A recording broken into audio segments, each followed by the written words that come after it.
Okay, now this is our part B discussion in grade 8 mathematics lesson. Part B, our topic is find the slope of a line given its equation.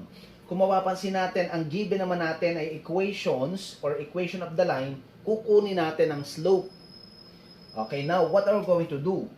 Okay, first, we will use this formula in the form of y equals mx plus b. And this is our slope. Y equals mx plus b is what we call as slope and y-intercept form. Okay, now we're going to answer 3 given. Okay, number 1, 16 plus 4y equals x.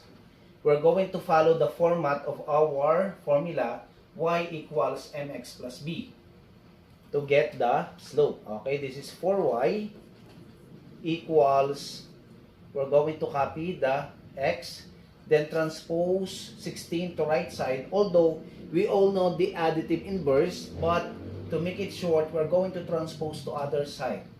16 or positive 16 will become negative 16.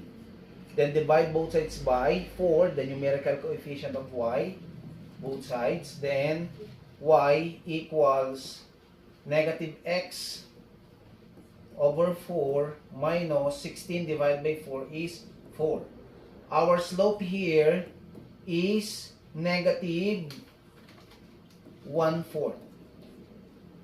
Okay, therefore, our answer here, the slope of the given equation is negative 1/4. Okay, next, let's proceed to given number 2.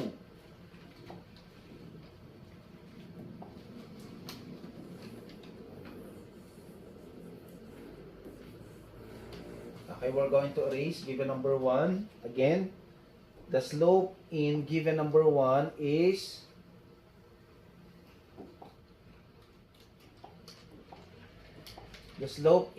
negative 1/4. Okay, next, proceed to given number 2. The given is x plus 2y minus 6 equals 0. Okay, given number 2. X plus 2y minus 6 equals 0. Again, we're going to follow the formula y equals mx plus b. Okay, copy 2y, then transpose to other side negative x. Positive x will become negative x. Then negative 6, the constant term will become positive 6. Then divide both sides by the numerical coefficient 2. This is 1. Y equals negative 1/2 or negative x over 2 plus 6 divided by 2 is 3.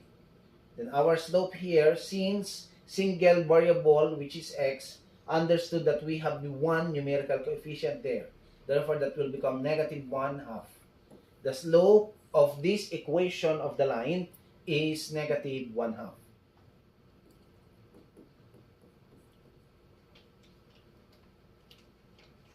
Okay, now please answer given number 3. Write your answer to the comment section of this video.